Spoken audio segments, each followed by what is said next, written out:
Morning has come, arise and greet the day. Dance with joy and sing a song of gladness.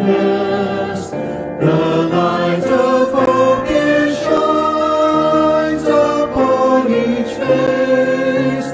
May it bring faith to guide our journey home.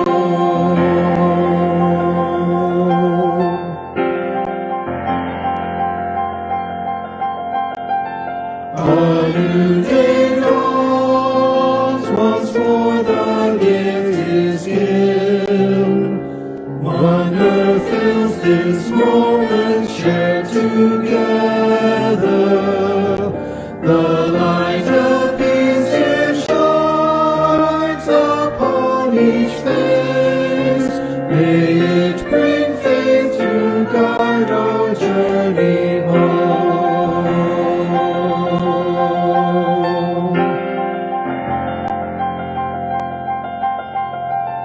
Open our eyes to see that life abounds. Open hearts to welcome it among us. The light of love here shines upon each face. May it bring faith to guide our journey home.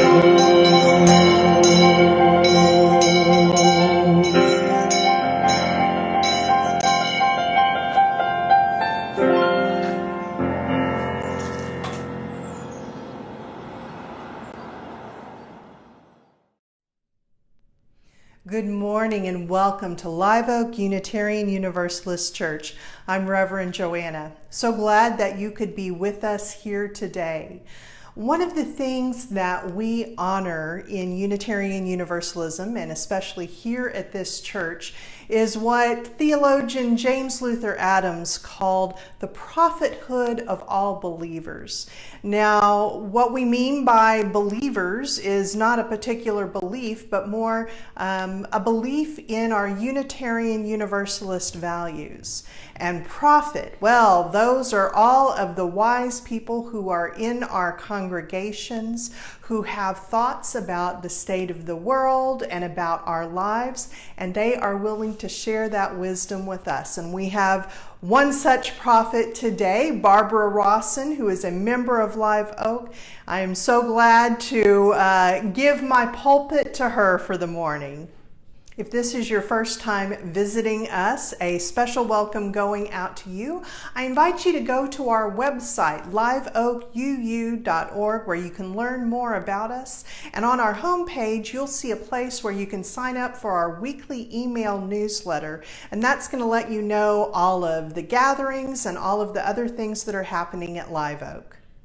It is tradition at Live Oak and in other Unitarian Universalist congregations to light a chalice at the beginning of our worship services and other gatherings. So if you have a candle or a chalice near, if you could draw it toward you as we light our chalices together.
like a phoenix from the fire. So siblings and spirits, spread your wings and fly higher. We are rising up like a phoenix from the fire. So siblings and spirits, spread your wings and fly high. We are rising up like a phoenix from the fire. So siblings and spirits, spread your wings and fly higher. We are rising up like a phoenix from the fire. So siblings and spirits, spread your wings and fly higher. We are rising up like a phoenix from the fire. So siblings and spirits, spread your wings and fly higher. We are rising up like a phoenix from the fire. So siblings and spirits, spread your wings and fly higher. We are rising up like a phoenix from the fire. So siblings and spirits, spread your wings and fly higher. We are rising up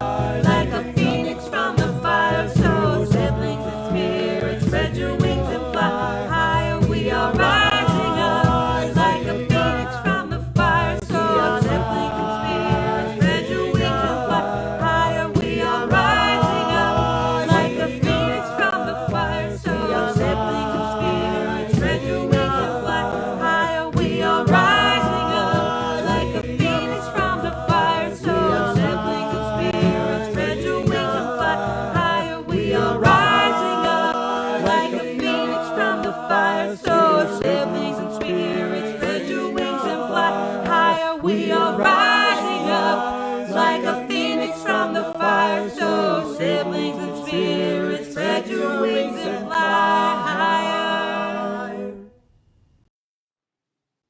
Good morning. I'm Carrie Krause, the Director of Lifespan Faith Development here at Live Oak. Thank you so much for joining us for worship today. This morning's big idea is called You Are a Beautiful Beginning, written by Nina Layden and illustrated by Kelsey Garrity Riley. It is not the number of pages, it is the story in the book.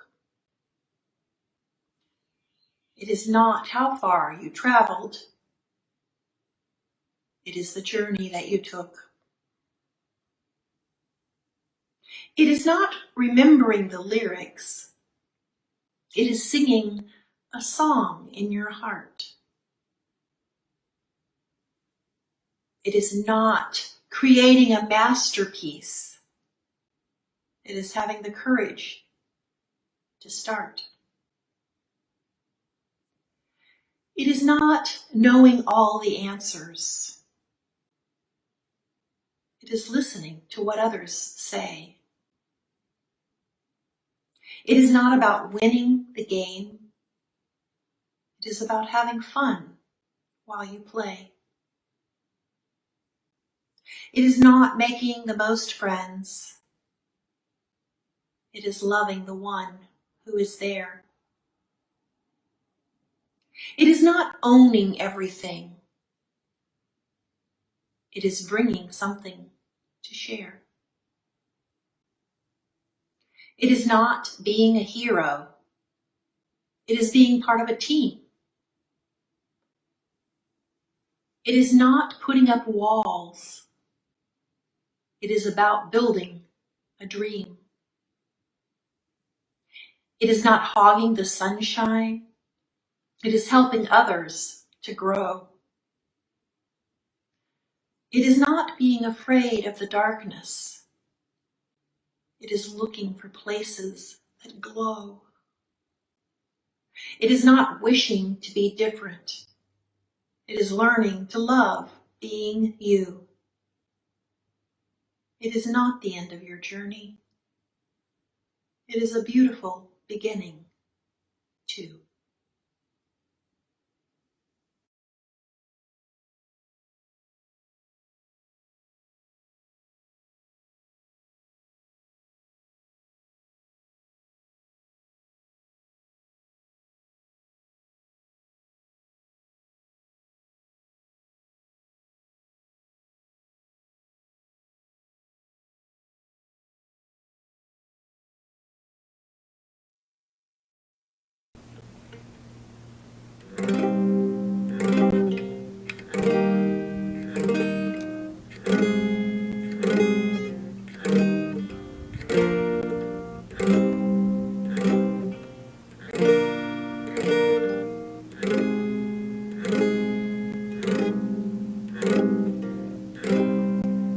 What's left to say?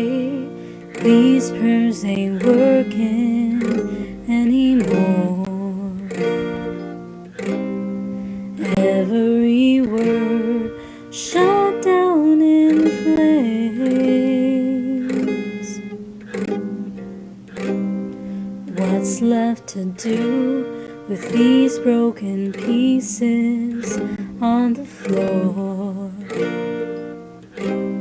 I'm losing my voice, calling on you,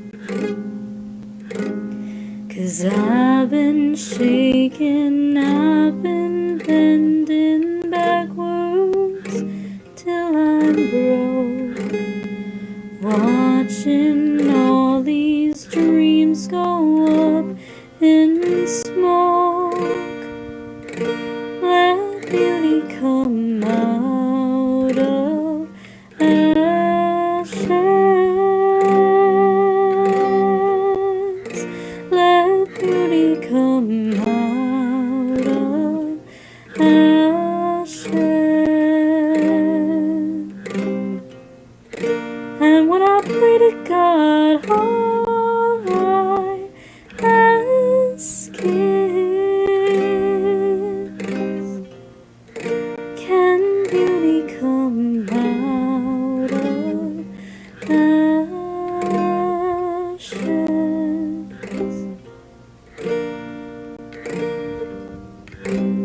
Can you use these tears to put out the fires in my soul? 'Cause I need you here. Whoa.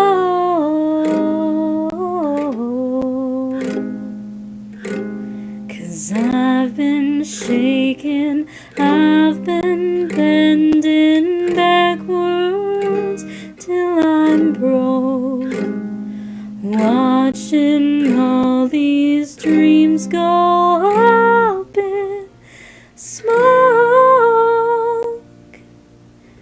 Let beauty come out of ashes.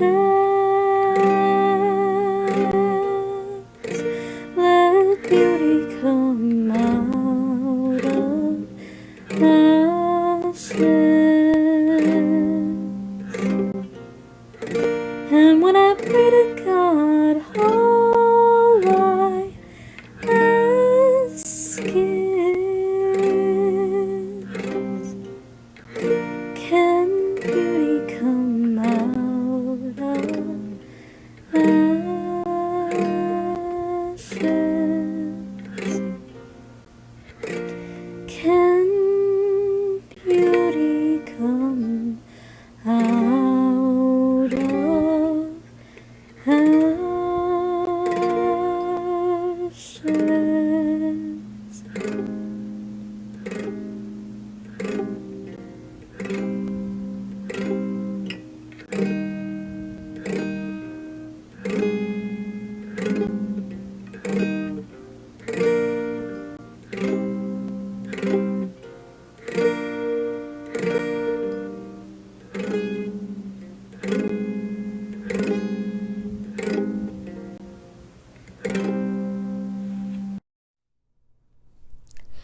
I am honored to be here today to talk to you about Phoenix Rising, the myth of the glorious phoenix bird, the Firebird, arising from the ashes of its former self or from the flames of devastation, is attributed to the early Egyptians.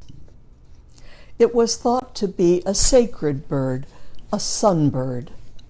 In subsequent centuries, other cultures, Greek, Roman, Chinese, Japanese, Hindu, and others, were drawn to the symbol and brought different attributes to it. But the dominant ones are rebirth and regeneration. This is my phoenix bird that my daughter Jen gave me. It's very precious to me. And notice, it never has a bad hair day. It's just there, rising from the ashes. I do love this.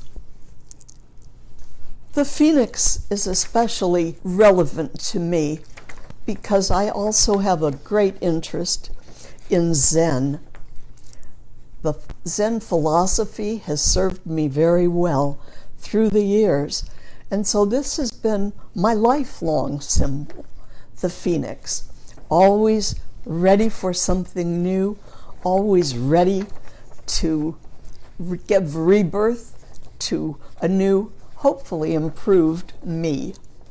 The Zen philosophy has served me so well. In particular, embrace change. It is the only constant. And savor the moment. All things are transient and fleeting. So really savor the present moment. Back to the phoenix. I've always been excited to explore new places and new things, new homes, new careers, always believing that each change was a chance to reinvent myself.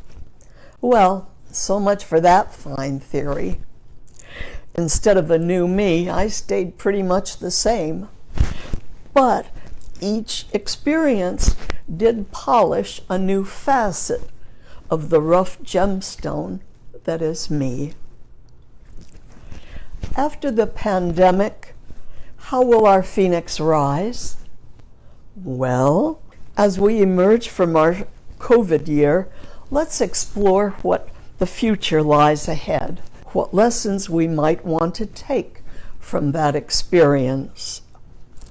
This may lead us to discard some of the practices that we have found less essential during our sequestered time, and lead us to concentrate a little more and contribute more full time to those strategies that have served us well during this time, whether it be meditation, nature,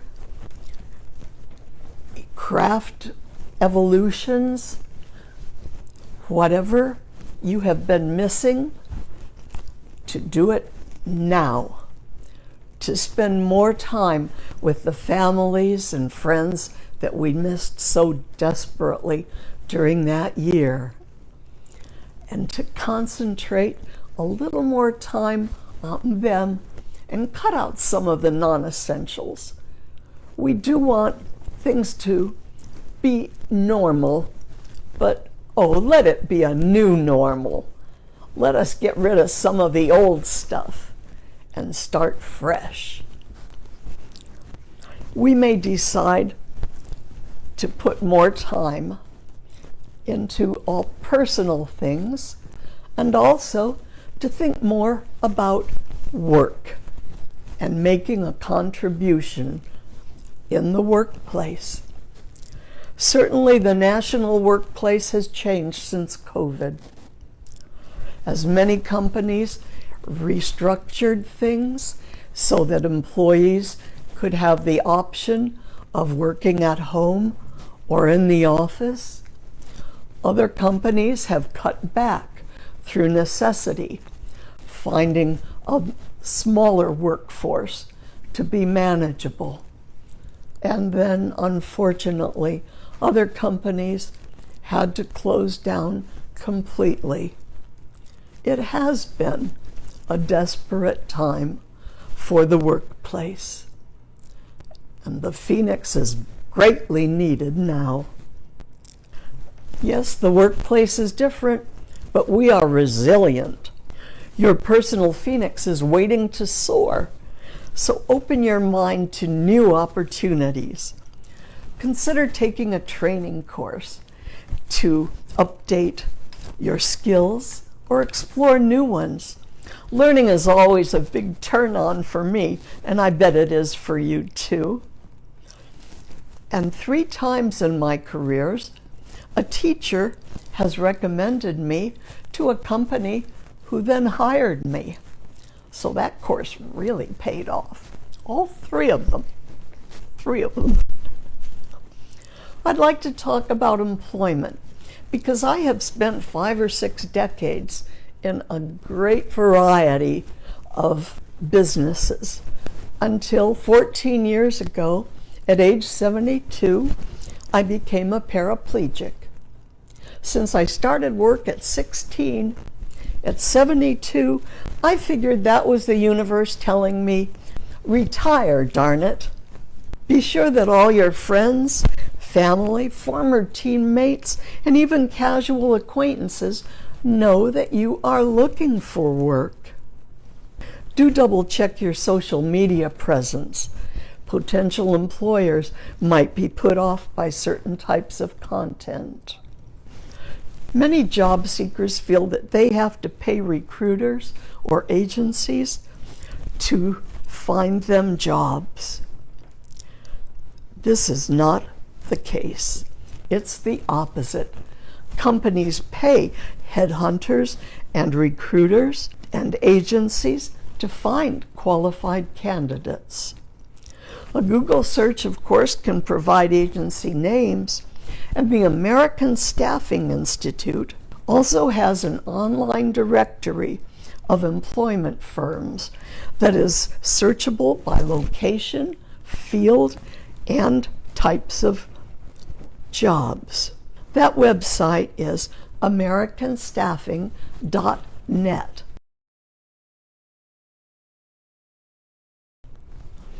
Another great reason to apply through agencies is that they do the testing and screening for employers. Many smaller and startup businesses do not have HR departments, and their team leaders do not have time to read through resumes or test you. An agency referral for a company interview is like a personal letter of recommendation, and it costs you nothing. They do the work. I want to especially encourage you to try temp jobs. They often lead to full-time with benefits.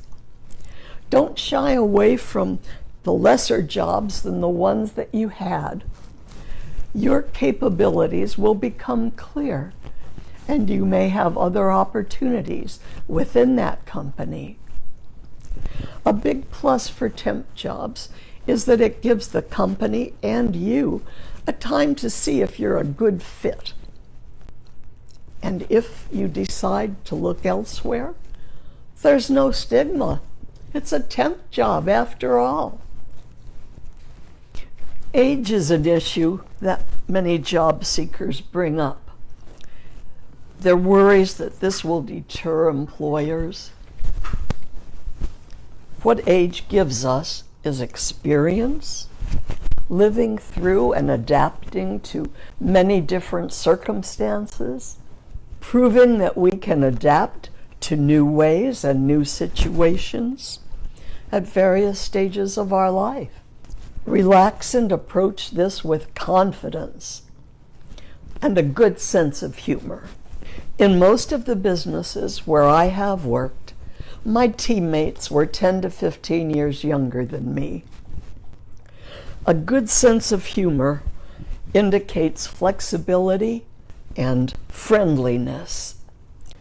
Who wouldn't want that as part of their team? Example, my first job at the Fortune 500 company, where I worked for 15 years, was a marvelous group of mavericks in the systems architecture group, all 10 to 15 years younger than me. We worked and socialized together, and at that time, my kids were in grade school, and I had to sign their report cards. It seemed only fair to me that they should sign my performance appraisals and have me show them back to my employer. It cracked him up, and when I retired from Burroughs Unisys and interviewed for another position several years after that, I produced that performance appraisal in an interview and got a great response. They hired me.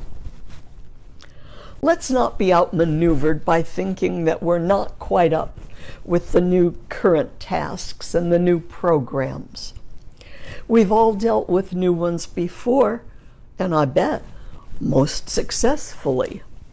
This gives us a real bonus in interviewing because we've proven that we can adapt to new programs, that we can learn new systems, that we were successful in adapting this or modifying that to the company's advantage.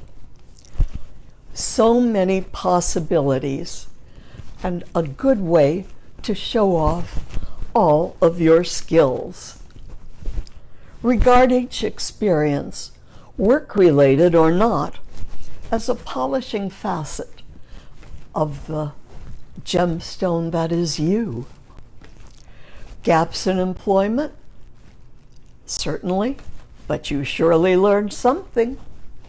Whether it was homeschooling your children during the COVID year, whether it was finding resources to care for loved ones, whether it was child care, whether it was volunteer work, there were skills that you acquired that are valuable in the workplace. You just might not have thought to mention them to people. And that's a thing to remember. Do not limit your search to similar jobs. Broaden your horizons. Take those skills and interests and explore something new. This is a perfect time to branch out and explore things that might be more sustainable in the long run, things that you might enjoy more, and still have a wonderful living. You need to just broaden your horizons, and there are wonderful things out there waiting for you. Much of this advice is from personal experience, supplemented by an excellent New York Times article on April 24th by Charlotte Cowles, How to Get Back into the Job Market. It offers some computer strategies, and I would be happy to email you a copy if you email me at agypsyfree@aol.com. agypsyfree@aol.com. Feel those phoenix wings fluttering? I hope so. I will leave you with a beautiful art print by Caroline Joy Adams that my son Eric gave me years ago. Your life is a sacred journey, and it is about change, growth, discovery, movement, transformation, continuously expanding your vision of what is possible, stretching your soul, learning to see clearly and deeply, listening to your intuition, taking courageous risks, embracing challenges at every step along the way. You are on the path, exactly where you are meant to be right now. And from here you can only go forward, shaping your life story into a magnificent tale of triumph, of healing, of courage, beauty, wisdom, power, dignity, and love. I say, go, let your phoenix rise.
There's a river flowing in my soul. There's a river flowing in my soul, and it's telling me that I'm somebody. There's a river flowing in my soul.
thank you so much for joining us this morning, and a special thank you going out to everyone who helped be a part of this service, our producers, our musicians, and our special preacher for the day, Barb Rawson.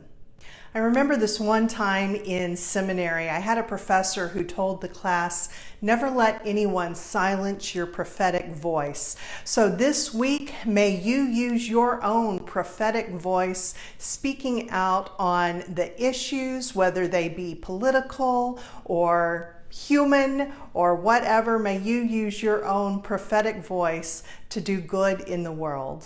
And may you go forward, knowing that you are lovable and loved, and you are not alone.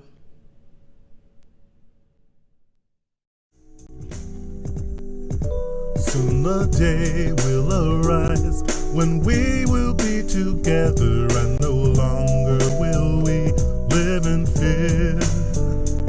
And the children will smile without wondering whether on that day thunder clouds will appear.